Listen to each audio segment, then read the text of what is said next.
오늘은 이제 예레미야서하고 예레미야서 애가의 말씀을 이제 저희들이 보고자 하는데, 예레미야서하고 예레미야서 애가는 누가 지은 말씀입니까? 네, 뭐 너무나 당연하게도 예레미야가 이제 지은 말씀입니다. 그래서 먼저 이 예레미야서 말씀을 먼저 살펴보게 되면은 예레미야서는 굉장히 긴 말씀입니다.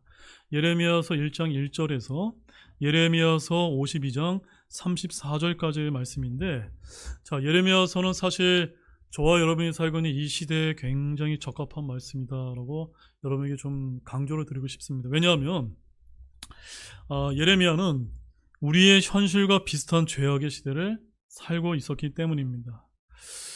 이사야가 하나님께로 돌아오지 않으면 심판이 임한다고 이제 성경에서 예언한 바가 있는데, 예레미야는 그 심판이 눈앞에 다가왔고 그 형벌을 면할 길이 없다라고 이제 통고하는 내용이 이제 담겼기 때문입니다. 그리고 이제 예레미야 시대의 역사적인 배경은 열왕기하 22장과 25장에 이제 잘 나타나 있습니다. 그리고 여러분 또 한 가지 이제 중요하게 기억해야 하셔야 될 생각은, 이 예레미야에서는 이제 주제별과 연대기적 순서로 이제 기록되어 있지 않다는 점입니다. 그래서 저와 여러분들이 이제 이 책을 읽을 때 어려운 점이 바로 거기에 있는 것입니다. 그래서 이 책을 여러분들이 이제 읽을 때는 구체적으로 명시된 것을 제외하고서는 모두 무엇을 배제해야 됩니까? 시간적인 요소를 배제한 가운데 이 말씀을 읽으실 필요가 있고, 이 예레미야서가 각 장에서 다루고 있는 일에 저와 여러분이 좀 집중할 필요가 있다는 점을 먼저 여러분이 좀 이 서론 시간에 기억하셨으면 좋겠습니다. 자, 예레미야는 통상 어떻게 이제 알려져 있습니까? 눈물의 대언자다라고 이제 불리는데, 왜 그럴까요, 여러분? 정말 많은 눈물을 이제 흘렸기 때문입니다. 저는 오늘날 그 대한민국의 이런 현실을 봤을 때 목회자 가운데 이런 눈물을 많이 흘리는 목회자가 이 한국 교회에 많이 부족하지 않나라고 싶습니다. 그래서 우리 대한민국에 있는 우리 사역자들이, 목회자들이 이런 대언자 예레미야의 영성을 회복할 때가 지금이 아닌가라고 이렇게 생각이 되어집니다. 이렇게 흔히 눈물의 대언자라고 알려진 예레미야에 의해서 이 예레미야서가 이제 기록이 되었고, 이 저자에 대해서 너무나 분명하게 이제 성경에서 밝히고 있기 때문에 논란의 여지가 없습니다. 또 하나님의 말씀을 받은 예레미야는 사실 서기관 바룩에게 이제 불러주었고, 이 예레미야서는 누가 기록했습니까? 바룩이라고 하는 사람이 이제 대신 이제 기록을 해주었다고 성경에 기록되어 있는데, 예레미야서 36장 4절 말씀에 이렇게 이제 기록되어 있으면 같이 읽어보겠습니다. 이에 예레미야가 네리의 아들 바룩을 부르매 바룩이 주께서 예레미야에게 말씀하신 그분의 말씀들을 그의 입에서 받아 두루마리 책에 기록하니라. 이해하셨죠, 여러분? 예레미야가 하나님의 말씀을 받았고 그 받은 말씀을 누가 기록했다고요? 바룩이 이제 대신 기록을 한 것입니다. 따라서 바룩은 오늘날로 말하면 필사가라고 이제 볼 수가 있습니다. 그래서 예레미야서 1장 1절과 4절 말씀에서 자신이 하나님께 받은 말씀을 받아 말했음을 이제 분명히 하고 있고, 또한 다니엘 역시도 예레미야가 저자임을 이제 분명히 이제 증언하고 있다는 점입니다. 또한 신약 성경 마태복음에도 예레미야가 저자임을 이제 증명하고 있는데, 예레미야는 대부분 여호야긴과 시드기야 왕 시대에 이제 대언을 했던 이런 대언자였습니다. 자, 우리가 이제 여기서 이제 바룩을 왜 우리가 이제 알아야 되냐면, 이 예레미야가 받은 하나님의 말씀은 원본이 두 번이나 소실되는 그런 사건을 이제 겪은 것이 기록되어 있기 때문입니다. 자, 우리는 여기서 성경의 최초 원본이 영감이 주어진 것과 마찬가지로 저와 여러분이 들고 있는 이 성경책도 어떤 성경입니까? 원본입니까? 아닙니다. 사본이거든요. 마찬가지로 모든 사본에도 하나님의 동일한 영감이 있다는 것을 그대로 증거해주고 있는 말씀이 바로 예레미야에 이제 기록이 되어 있기 때문에 그것을 한번 먼저 보고 넘어가겠습니다. 자, 예레미야 36장 18절 말씀에 가보게 되면 첫 번째 예레미야에게 주던 자필 원본을 이제 예레미야가 하나님께 받았고, 이제 서기관인 바룩이 적었지만 그것은 어떻게 됐죠? 불에 태워져서 없어지고 말았다. 한마디로 소실된 겁니다. 자, 36장 18절 말씀 읽겠습니다. 그때 바룩이 그들에게 대답하되 그가 내게 이 모든 말들을 자기 입으로 소리내어 말하였으므로 내가 잉크로 이 책에 그것들을 기록하였노라 하니, 라고 이제 이렇게 말씀을 하고 있는데, 자, 두 번째로 이 두 번째 원본은 첫 번째 소실된 원본에다 다시 내용이 추가되는 내용이 이제 발생을 했습니다. 자, 32절 말씀 또 이어서 읽어보겠습니다.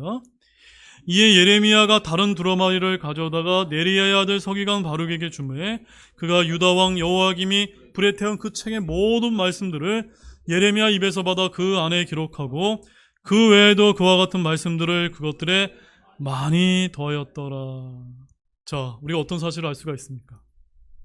하나님께서 두 번째 주신 이 자필 원본도 다 읽은 다음에 어떻게 하라고 말씀하셨습니까? 유프라데스 강에 던져버리라라고 이렇게 말씀을 해주셨던 것입니다. 그리고 예레미야서 51장 63절 말씀에 가보니까 이렇게 이제 기록이 되어 있습니다. 또 너는 이 책이 있기를 마친 뒤에 그 책에 돌을 매달아 유프라데스 한가운데 그것을 던지며라고 말씀하고 있는 것을 볼 수가 있습니다. 자, 그렇다면 이제 우리는 이제 이렇게 결론을 낼 수가 있습니다. 우리에게 현재 남아있는 이 예레미야서는 어떻게 존재하게 된 것일까요? 그것은 바로 사본인 것입니다. 즉, 사본이 무엇이 된 겁니까? 원본이 된 것입니다. 이렇게 하나님께서 성경 보존을 우리 이제 인간들을 통해서 하나님께서 친히 보존해 주시는 과정을 통해서 말씀하고 계신 것이고 그와 같은 아주 중요한 말씀이 여기 이제 예레미야서에 이제 기록이 되어 있는 것입니다. 자, 이제 세 번째로 예레미야에 대해서 조금 보기를 원하는데요. 이 예레미야는 그의 개인적인 역사를 많이 담고 있어서 소위 자서전격인 성격이 강한 책이다라고 이렇게 말합니다. 자, 요약해서 간단히 말씀드리면 예레미야서 1장 1절 말씀에 가보게 되면 예레미야는 제사장으로 태어났습니다. 그리고 1장 5절 말씀에 가보게 되면은 예레미야는 태어나기 전에 대언자로 택함을 받았다라고 기록되어 있습니다. 그 다음에 세 번째로 7절 말씀에 가보게 되면은 그는 대언자 사역을 위해서 부름을 받았고 그 다음에 예레미야서 16장 1절에서 4절 말씀을 한번 펴보실까요? 이 말씀 보겠습니다. 예레미야서 16장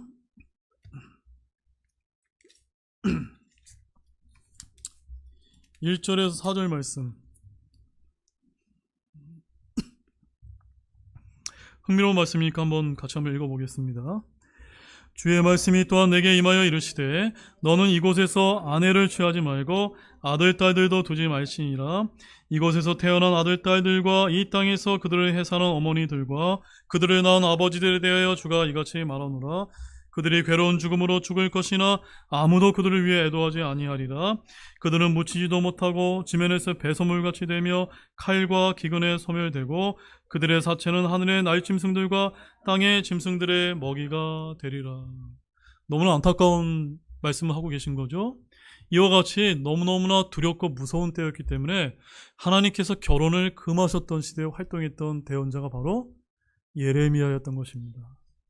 그 다음에 이제 다섯 번째는 예레미야서 11장에 가보게 되면은 이 예레미야는 백성들에게 또 거부당한 그런 대언자였고 또한 20장에 가보게 되면 미움을 당하고 매를 맞았으며 또한 37장 11절에 16절 말씀에 가보게 되면 감옥에 갇혔던 이런 이제 대언자로 이제 기록되어 있습니다. 그래서 예레미야서 20장 9절 말씀에 가보게 되면은 그는 너무나 힘이 들어서 자신의 사역을 이제 포기하려고 했지만 하나님께서 다시 힘을 주셔서 다시 그 일을 계속해야만 했던 이런 눈물의 대언자로 성경이 이제 기록을 하고 있습니다.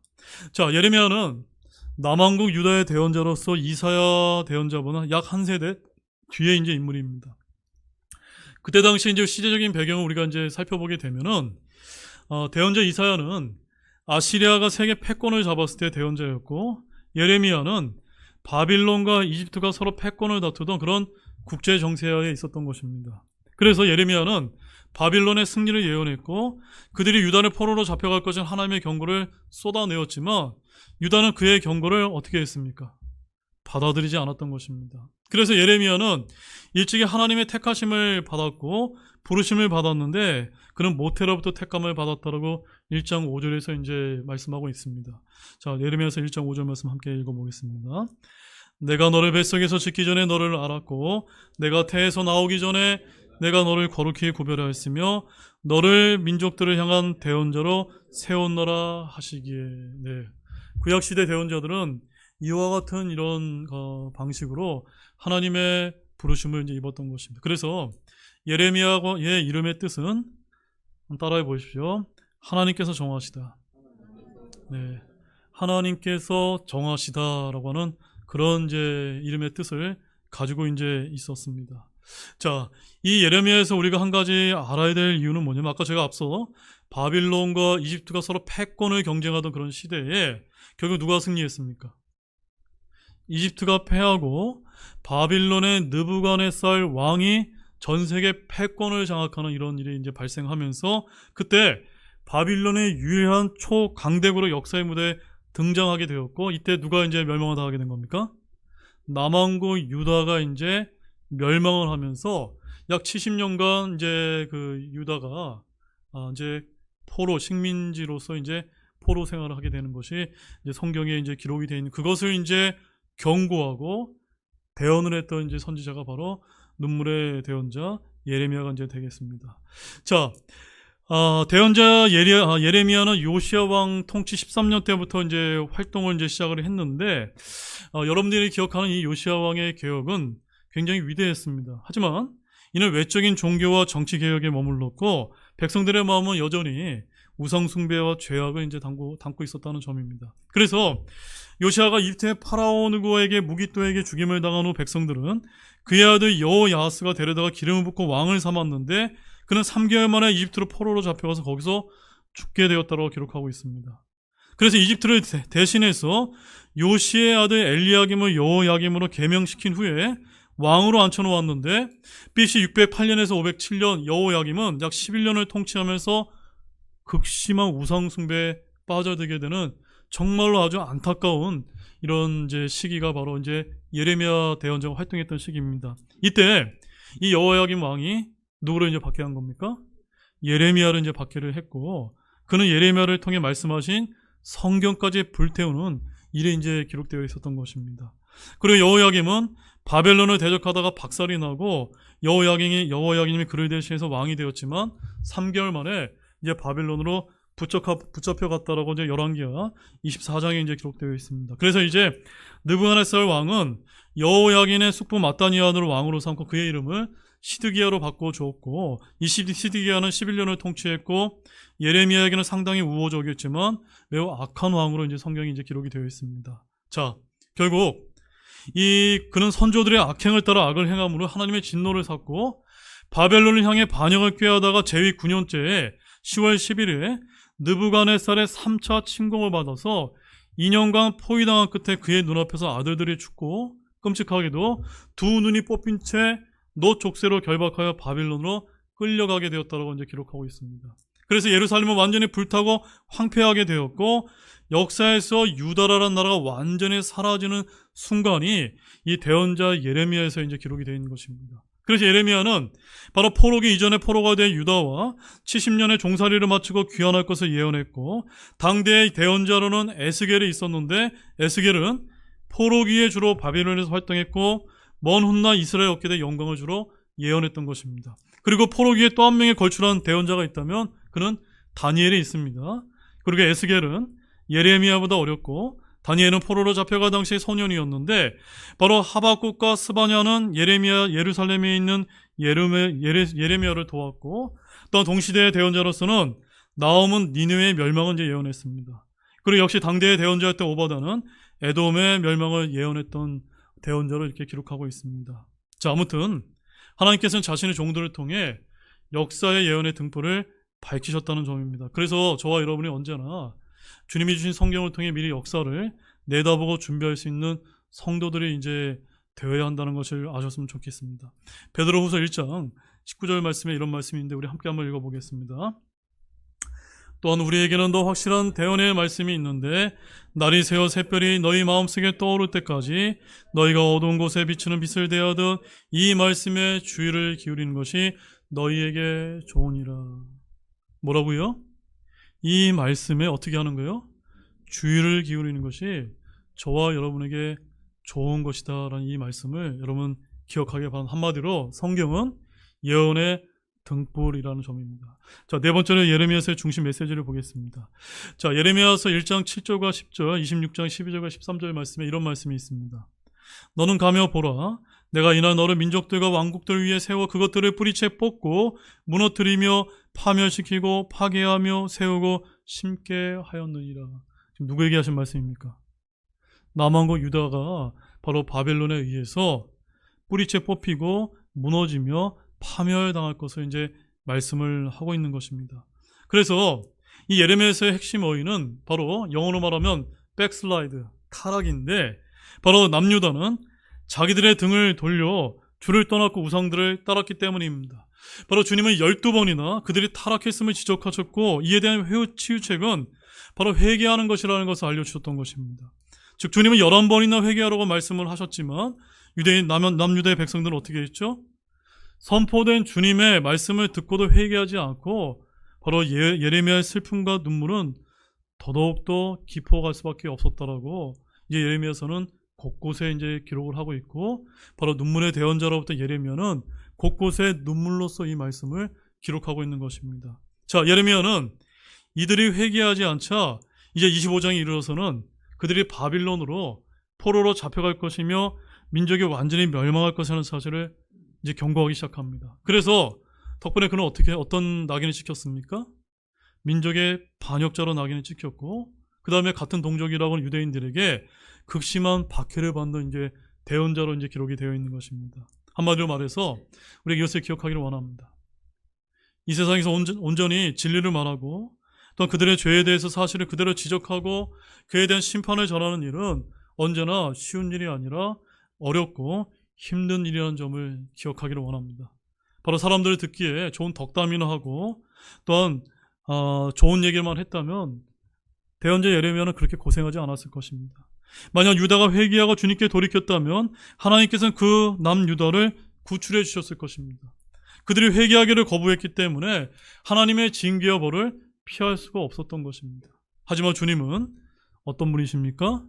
그들을 영원히 버리지 아니하시고 회복시킬 것을 나중에 종국에 가서는 이런 대언자 예레미야를 통해서 약속해 주신 분이라는 사실을 믿으시기 바랍니다. 자, 예레미야서의 구조를 이제 5번째로 보겠습니다. 자, 예레미야서 1장에서 52장까지 이렇게 이제 6개의 구조로 이제 이루어져 있는데, 자, 1장에서 39장은 예루살렘의 멸망 전에 이제 이야기가 이제 기록되어 있는데, 1장에서는 대언자를 부르시고, 그 다음 2장에서 20장까지는 일반적인 대언이 주어지지만 구원의 때가 필연적으로 제시된 것은 아니었음을 우리가 알 수가 있습니다. 그 다음에 이제 21장에서 39장에는 특별한 대언이 나타나 있고 각 장의 첫 단어마다 구원의 때를 이제 제시해주고 있습니다.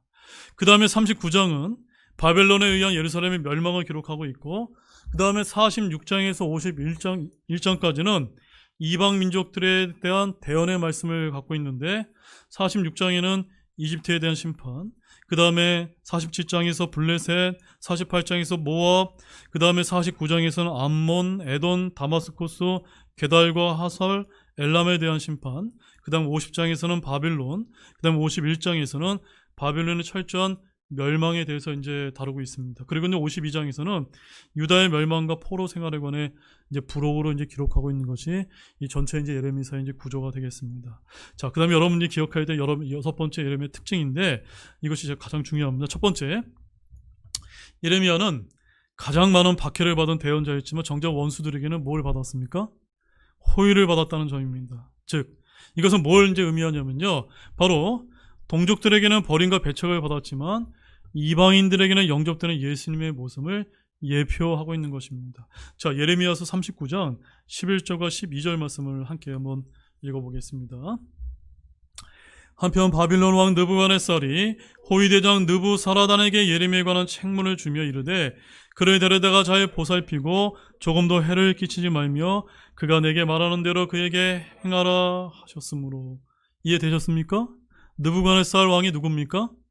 바로 자신의 민족인 나라인 남유다 왕국을 멸망시켜서 포로로 데려간 그런 이방 왕이지 않습니까? 근데 그 이방 왕이 누구에게 호의를 베푸고 있는 겁니까?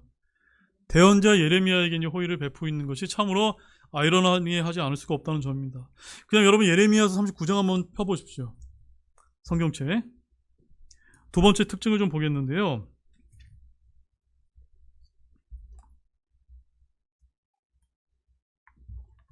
자, 예레미야서 39장 1절에서 10절까지의 말씀을 가보게 되면 예루살렘이 함락되는 그런 과정을 목격한 그대로 자세하게 기술을 하고 있는데 그것이 바로 예레미야서의 두 번째 특징이라는 겁니다. 한마디로 역사적인 사실을 이제 굉장히 자세하게 이제 기록하고 있습니다.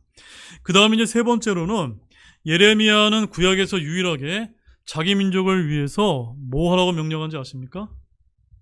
기도하지 말라라는 하나님의 명령을 받은 이제 하나님의 대언자였다는 점입니다. 자, 예레미야서 7장 16절 말씀만 함께 한번 읽어보겠습니다. 같이 읽겠습니다. 그러므로 너는 이 백성을 위해 기도하지 말고 그들을 위해 소리 높여 부르짖거나 기도를 울리지 말며 내게 중보하지 말라. 내가 내 말을 듣지 아니하리라. 여러분, 하나님께서 왜 이런 명령을 내리셨을까요? 왜요? 이스라엘의 이런 죄악이 하나님이 보시기에 차고 또 차고 또 차서 하나님께서 지금 징계를 내리시는 것이기 때문에 기도하지 말라라고 이와 같은 구약의 경륜 가운데 하나님께서 명령을 이제 내렸던 것입니다. 그래서 이런 대언을 이제 했을 뿐만이 아니라 네 번째로 특징은 예레미야는 성경에서 바벨론에 대해서 가장 광범위하고 자세하게 대언을 했는데 무려 164회나 언급했던 대언자로 알려져 있습니다. 자, 우리가 바벨론에 대해서 언제 우리가 또 알 수가 있냐면 계시록 17장 5절 말씀에서 그 신비 큰 바빌론이라고 해서 적그리스도의 왕국을 이제 우리가 지칭할 때 이제 바빌론이라고 하는 표현을 쓰게 되는데 바로 성경 65권에 나오는 언급을 다 합친 것보다 훨씬 더 많은 바빌론을 언급한 것이 바로 대언자의 예레미야였다는 것을 또한 기억하기를 원합니다. 그 다음에 다섯 번째로는 흥미로운 특징이 있는데 예레미야는 동료 대언자를 언급하고 언급된 유일한 인물이라는 점입니다. 자, 이게 무슨 말씀이냐면 예레미야는 당대 다른 대언자의 이름을 언급했는데 그가 미가였다라고 예레미야 26장 18절에 기록이 되어 있습니다. 그래서 예레미야 자신도 다른 대언자에 의해서 이름이 언급되어 있다고 다니엘서 9장 2절에 이제 기록되어 있는데 동시대의 대언자가 다른 대언자의 이름을 언급하는 경우는 거의 없기 때문에 제가 이제 말씀을 드리는 것입니다. 자, 에스겔은 동료 대언자 다니엘을 무려 3번이나 언급을 했고 엘리야가 말라기에서 1번 언급됩니다. 그런 점에서 예레미야는 동료 대언자를 언급하고 언급된 유일한 인물로 여러분이 기억했으면 좋겠습니다. 자, 예레미야 26장 18절 한번 읽어보십시오. 유다왕 히스기야 시대에 모레셋 사람 미가가 대언하며 유다의 온 백성에게 말하여 이르되 군대들의 주께서 이같이 말씀하시느니라. 시온은 바깥이 갈아엎어지고 예루살렘은 폐허더미가 되며 이 집에 사는 숲의 산당들과 같이 되리라 하였으니. 그 다음에 다니엘서 9장 2절 말씀 보십시오. 곧 그의 통치 제1년에 나 다니엘이 책들을 통해 주의 말씀이 대언자 예레미야에게 임하여 알려주신 그 회수를 깨닫되 곧 그분께서 예루살렘이 황폐한 가운데 70년을 채우리라는 것을 깨달으리라. 자, 그 다음에 마지막으로 이제 중요한 특징 6번째가 있는데 예레미야는 구약 성경에서 가장 중요한 3개의 무조건적인 언약에 대해서 기록하고 있습니다. 자, 성경에는 무조건적인 언약이 7개가 있는데 첫 번째, 아담의 언약, 노아의 언약, 아브라함의 언약, 모세와 이스라엘의 언약, 다윗의 언약, 교회와 맺은 새 언약, 또한 이스라엘과 맺은 새 언약 총 7가지 언약이 있는데 이 예레미야에서는 3가지가 이제 기록이 되어 있습니다. 첫 번째, 아브라함의 언약입니다. 예레미야서 33장 26절에 이제 기록이 되어 있고, 그 다음에 이제 다윗의 언약은 여기 이제 예레미야서 33장 15절에서 18절 말씀에 또 기록이 되어 있습니다. 그 다음에 새 언약으로서 히브리서 8장 8절에 기록되어 있는 이 말씀이 동일한 말씀이 예레미야서 31장 31절에 기록되어 있는데 이 말씀만 한번 읽어보겠습니다. 주가 말하노라 보라 너희들이 오리니 내가 이스라엘 집 및 유다 집과 새 언약을 맺으리라라는 이 중요한 3가지 언약이 예레미야에 이제 기록이 되어 있다는 점입니다. 그 다음에 이제 7번째 특징으로 예레미야는 신약 성경에서 자주 인용되는 좋은 비유들이 있는데 첫 번째는 예레미야서 2장 13절이 생수의 샘, 그 다음에 예레미야서 8장 22절에는 길르앗의 유황, 그 다음에 예레미야 13장 10절에 11절은 쓸모없는 띠, 그 다음에 18장에서 19장에는 질그릇, 그 다음에 27장에는 멍에 등의 이런 비유가 이제 기록되는 말씀으로 여러분이 좀 기억하셨으면 좋겠습니다.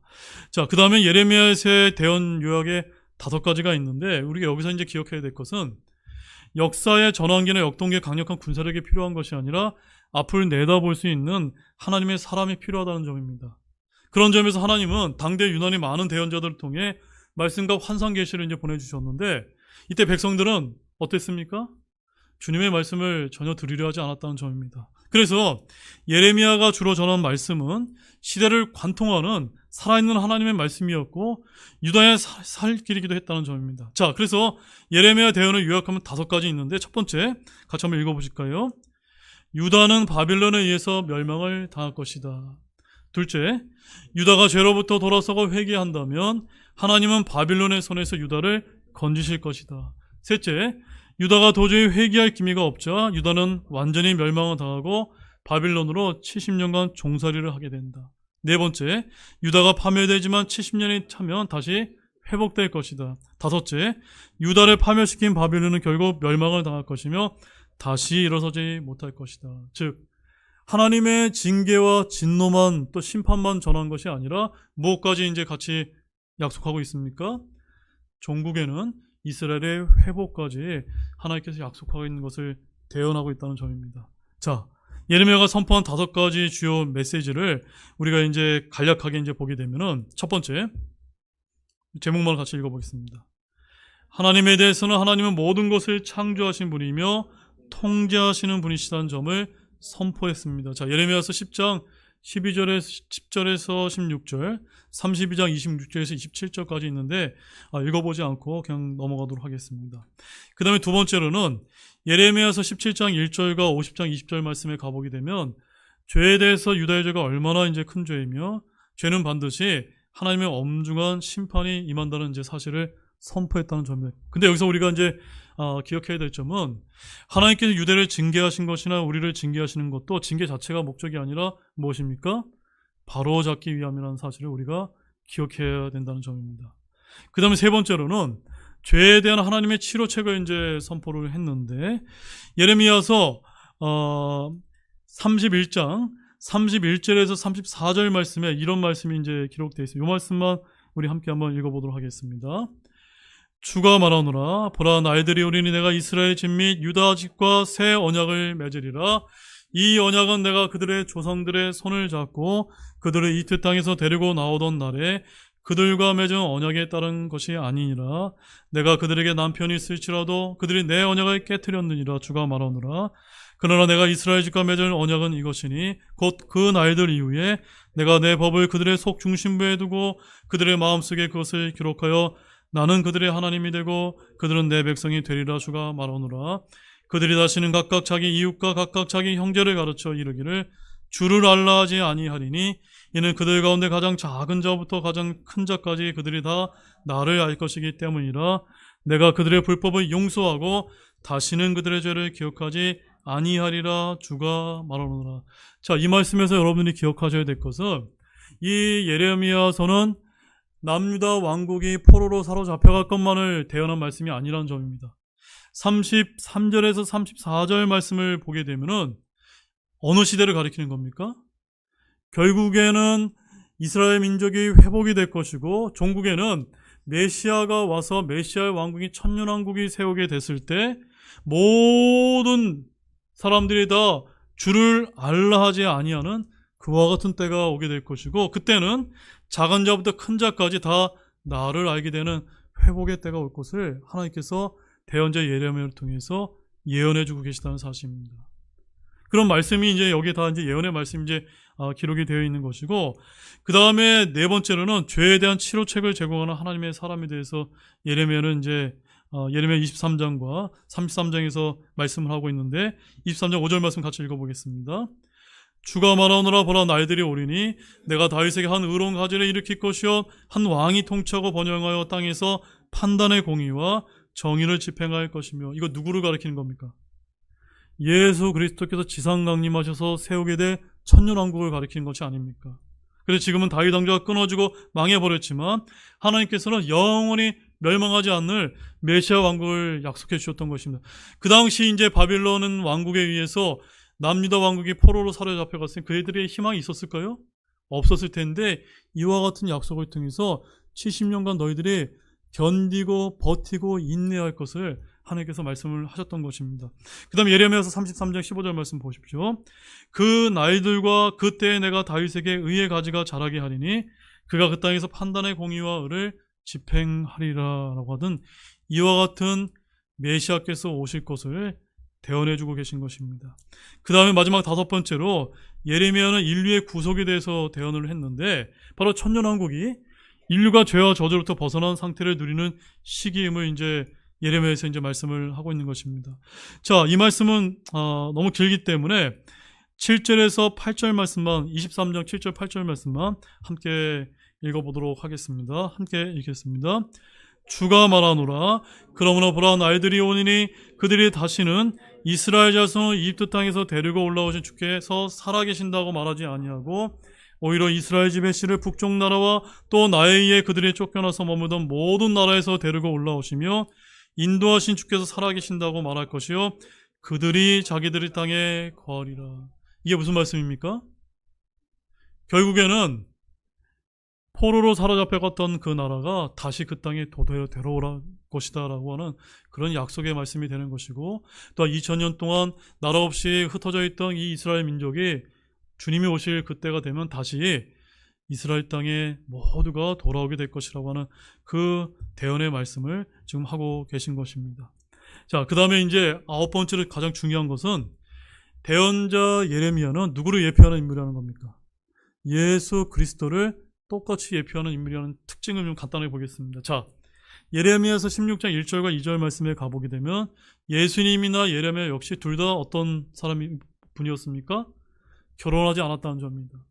그 다음에 예레미야서 11장 21절과 12장 6절 말씀에 가보게 되면 예수님이나 예레미야나 둘 다 자기 도시에서 또한 자기 백성에게 배척을 당했다는 점입니다. 그 다음에 세 번째로 예레미야는 바벨론 제국의 위협과 압제하에 사역을 했고 예수님은 어느 시대예요? 로마의 위협과 압제하에서 사역을 했다는 점입니다. 그 다음에 네 번째로 둘 다 자기 민족으로부터 반역자여 역적으로 여겨졌다는 점입니다. 그 다음에 다섯 번째로 예레미야는 거짓 대언자로부터 집요한 공격과 모함을 받았고 예수 그리스도께서도 바리새인과 서기관들에게 동일한 모욕을 이제 당했다는 점입니다. 그 다음에 일곱 번째로 예레미야는 소수의 제자들이 있었는데 예수님 역시도 몇 명의 제자들이 있었습니까? 12명의 제자가 있었고 그 중에 한 명은 또 배반을 하는 이런 일이 있었습니다. 근데 여덟 번째로 둘 다 체포당했고 거짓으로 고소됐으며 박해를 받았다는 점입니다.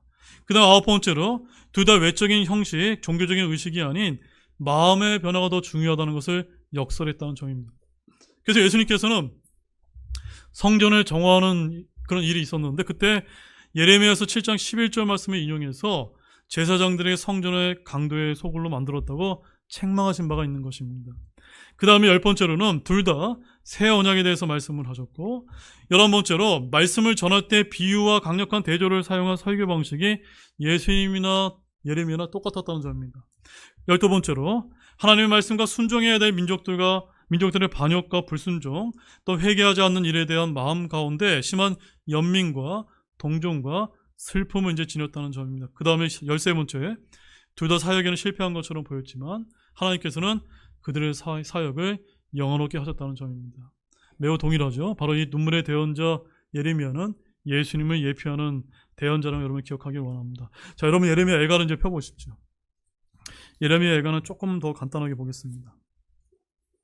자, 예레미야 애가는 1장 1절에서 5장 22절까지 이제 기록이 되어 있는데, 예레미야 애가 역시도 예레미야에 의해 쓰여진 책으로서 바로 예레미야에서 대언된 것과 같은 사건, 즉 예루살렘의 멸망을 이제 돌아보면서 쓰고 있는 이제 말씀인 것입니다. 한마디로 예레미야서 애가는 따라해 보십시오. 애도의 책. 네, 어떤 것을 이제 애도한 것입니까? 멸망당하는 남왕국 유다, 예루살렘의 멸망을 애도하고 있는 그런 책이라는 것입니다. 그래서 포로 잡혀가는 이스라엘 백성과 파괴된 거룩한 도시인 예루살렘을 보고 슬픔에 빠지면서 그 책을 썼던 것입니다. 그래서 예레미야라고 하는 이 책의 이름은 슬픔 혹은 목놓아 운다라고 하는 히브리어와 그리스어에서 이제 유래된 것입니다.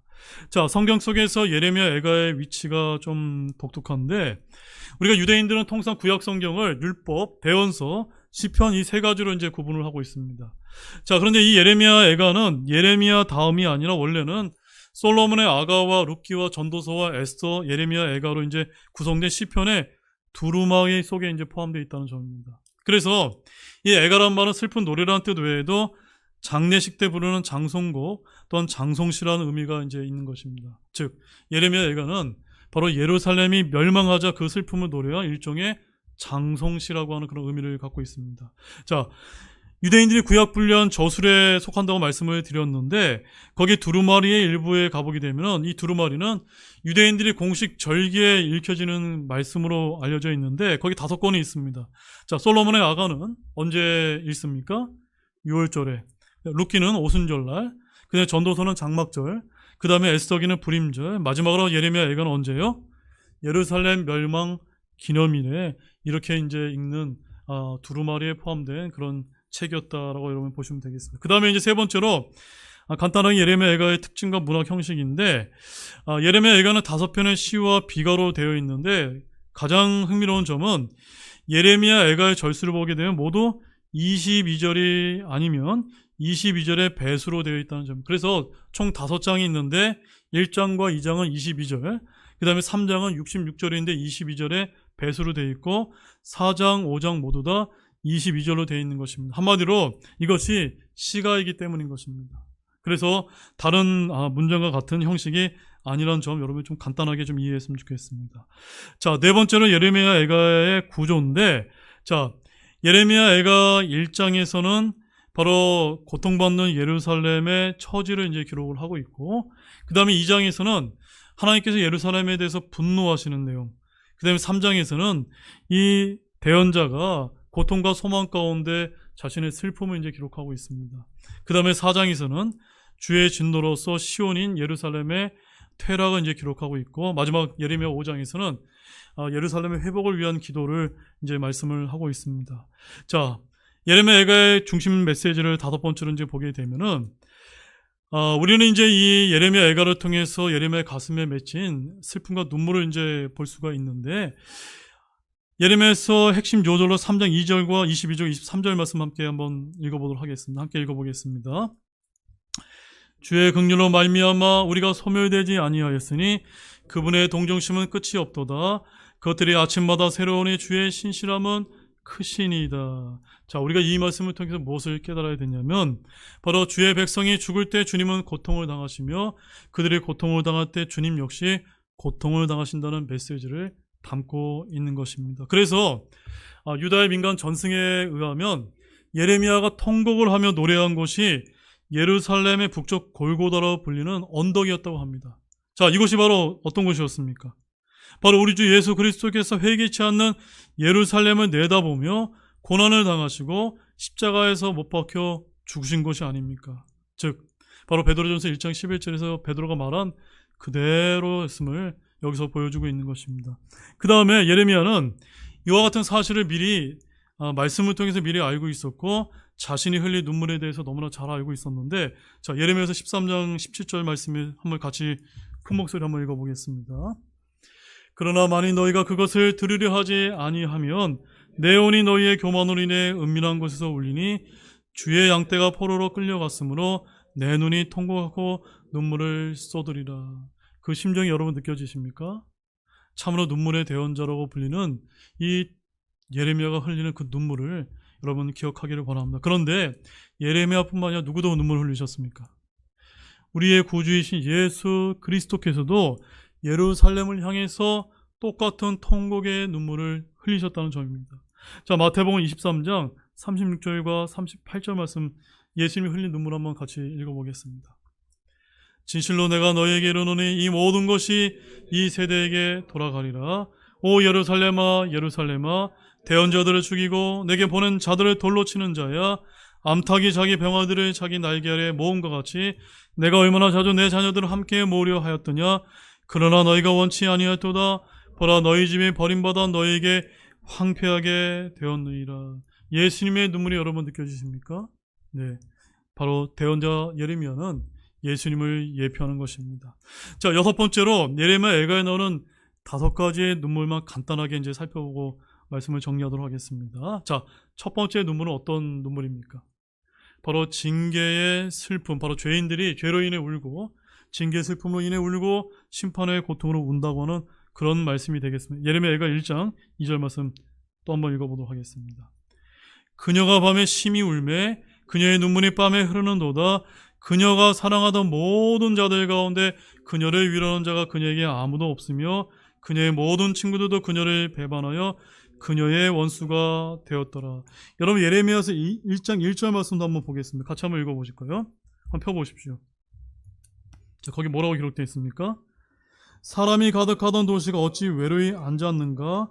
그녀가 어찌 과부같이 되었는가? 민족들 가운데서 큰 자로 지내며 지방들 가운데서 공주로 지내던 그녀가 어찌 속국이 되었는가? 이게 뭘 뜻하는 겁니까? 원래 통일된 이스라엘이 어땠습니까? 당시에 그 중동 지역에서 대단히 부강했던 나라예요. 정말 다윗과 솔로몬의 시대 때 얼마나 위대했던 나라였습니까? 그랬던 그 나라가 지금 어떻게 되었습니까? 포로로 사로잡혀 갔으니까 얼마나 이 통곡의 눈물을 할 수밖에 없는 그 심정에서 이 말씀을 기록하고 있는데, 여기서는 바로 징계의 슬픔으로서 첫 번째 눈물을 이제 표현하고 있는 것입니다. 그 다음에 이제 두 번째로는 공의로운 심판의 집행을 다루는 눈물이 이제 기록되어 있는데, 예레미야서 1장 16절 말씀을 또 같이 읽어보겠습니다. 이 일들로 인해 내가 우나니 내 혼을 소생시킬 위로자가 내게서 멀리 있으므로 내 눈에서고 내 눈에서 눈물이 흘러내리며 원수가 이겼으므로 내 자녀들이 황폐하게 되었더라. 자, 예레미야는 눈물을 흘리며 더더욱 울었던 이유가 뭐 때문이냐면, 자신의 눈물을 닦아줄 위로자가 가까이 있습니까? 멀리 있습니까? 멀리 있었기 때문인 것입니다. 그래서 예레미야 애가에서 1장에만 위로하는 자의 없음에 대해 6번이나 반복해서 말씀을 하고 있다는 점입니다. 위로자가 없고 멀리 계신다고 하는 것은 슬픔을 이길 힘이 없다는 것을 말하고 있는 것입니다. 바로 하염없이 흐르는 눈물의 근원은, 이유는 무엇입니까? 바로 죄와 불순종이고 위로자가 없기 때문인 것입니다. 따라서 눈물을 흘릴 때 곁에서 눈물을 닦아줄 위로가 있다면 족할 줄로 아시기를 바랍니다. 그 다음에 이제 세 번째 눈물은 심판의 주체는 하나님이시다라고 하는 그런 눈물입니다. 예레미야서 애가 11장 11절 말씀 보십시오. 함께 또 읽어보겠습니다. 내 눈이 눈물로 쇠약해지며 내 애가 끓고 내 간이 땅에 쏟아졌으니 이는 내 백성의 딸이 멸망하여 아이들과 젖먹이들의 도시들의 거리에서 기절하였기 때문이라라고, 이렇게 이제 세 번째 눈물을 표현하고 있는데, 여러분 심판의 주체는 누구인가요? 하나님이시라는 점입니다. 그래서 예레미야서 2장 1절 말씀에 가보게 되면 주께서 친히 분노하사라고 되어 있고, 2절에서는 주께서 야곱의 모든 거처를 삼키시고라고 되어 있고, 3절 4절 역시도 모두 그분께서라고 해서 바로 심판의 주체가 주님이심을 이제 말씀을 하고 있는 것입니다. 즉 멸망을 시킨 것은 누구였습니까? 바빌론의 느부갓네살 왕이었지만 실제 그 심판의 주체요 그 섭리의 역사를 주관하신 분은 바로 하나님이심을 이제 보여주고 계신 것입니다. 따라서 우리가 이 세상에 당하는 모든 심판은 다 주께로부터 비롯되었다는 것을 우리가 알아야 이제 되는 것입니다. 그 다음에 이제 네 번째 눈물로서는 말씀대로 이루어진다는 사실입니다. 예레미야서 2장 18절 말씀 같이 읽어보겠습니다. 그들의 마음이 주를 향해 부르짖기를 오 시온의 딸의 성벽아 밤낮으로 눈물을 강같이 흘리지어다. 너 스스로 안직하지 말고 내 눈동자를 쉬게 하지 말지어다. 자, 여기서 제가 중요하게 다루고 싶은 것은 무엇이냐면, 대언자 예레미야가 40년 동안 예루살렘에서 설교를 했습니다. 다가올 심판을 선포했고 생생하게 증거를 했습니다. 그러나 그들은 신실한 하나님의 말씀 대신에 인기 영합주의에 물든 거짓 대언자의 설교를 더 좋아했다는 말씀입니다. 한마디로 오늘날로 말하자면, 오늘날 이 한국 땅에 교회가 얼마나 많이 있습니까? 그런데 하나님의 말씀을 있는 그대로 가감없이 선포하는 것이 아니라 마치 유머와 예화와 그런 성도들의 귀에 듣기 좋은 그런 말씀만을 전하는 인기 영합주의 설교를 하는 목회자들이 얼마나 많은지 모르는 것입니다. 마찬가지의 그런 남유다 왕국도 똑같았다는 점입니다. 자, 예레미야 2장 14절 말씀 보시죠. 함께 읽어보겠습니다. 내 대언자들이 너를 위해 헛되고 어리석은 것들을 보았으므로 내 불법을 들추어내지 못하고 내 포로된 것을 되돌리지 못하였으며 오히려 너를 위해 거짓된 부담의 말씀들과 추방당할 구실들을 보았도다. 이해하셨습니까? 당시에 거짓 대언자들이 어떻게 전했다는 겁니까? 백성들에게 진실을 알려주지 않고 평화만을 얘기했던 것입니다. 그래서 그들이 포로로 사로잡혀 갔음을 제대로 깨닫지 못했던 것입니다. 예레미야서 5장 31절 말씀 같이 읽어보겠습니다.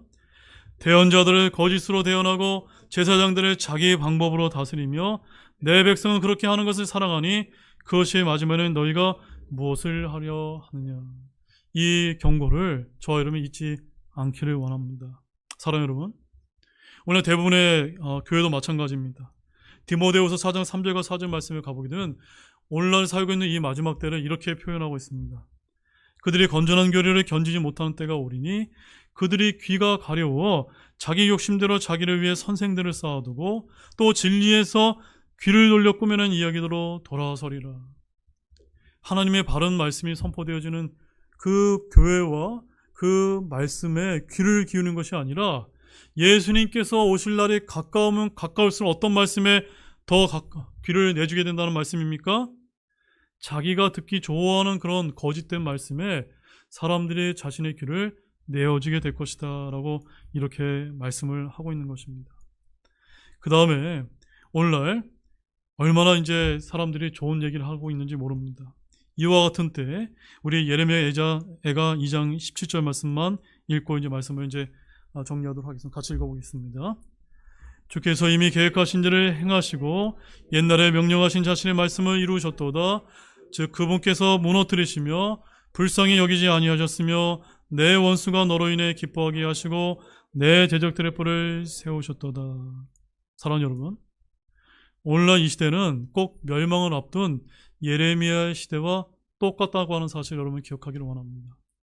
마찬가지로 거짓 대언자들이 많았듯이 오늘날 이 한국 땅 또 전 세계에도 거짓 성경 구사들, 거짓 대언자들이 얼마나 많은지 모릅니다. 저와 여러분 어떻게 해야 될까요? 언제나 진리의 말씀에 귀를 기울이고 눈물의 대언자처럼 회개 기도를 드리는 저와 여러분이 되시기를 바랍니다. 자, 마지막으로 우리 복습까지만 좀 제가 읽어드리고 마치도록 하겠습니다. 첫 번째, 예레미야서는 자신의 개인적인 역사를 많이 제시해주는 자서적인 성격이 강하다고 말씀을 드렸습니다. 그래서 간략하게 대언자 예레미야가 어떤 사람인지를 앞서 저희들이 이제 살펴본 바가 있습니다. 그 다음에 두 번째로 예레미야의 독특한 특징 여러분 기억나십니까? 네, 아주 몇 가지 중요한 특징들, 특별히 이제 그런 것들을 여러분 잘 기억하길 원하고, 그 다음에 예레미야 세 번째로 예레미야가 선포한 5가지 주요 메시지를 여러분들이 좀 기억했으면 좋겠습니다. 그 다음에 네 번째로는 예수 그리스도의 예표로서 예레미야에 대해서 여러분 설명해 볼 수 있겠습니까? 둘 다 결혼하지 않고 백성들의 동족들에게 배반을 당하고 눈물을 흘렸던 이런 분으로서 몇 가지 특징들이 있는데 이런 것도 여러분 잘 기억하길 원합니다. 그 다음 예레미야 애가의 중심 메시지 기억나시죠? 그 다음 예레미야 애가에 나오는 4가지 눈물에 대해서 여러분들이 집에 가셔서 또 다시 한번 이제 공부해보는 그런 저와 여러분이 되기를 원합니다. 마치겠습니다.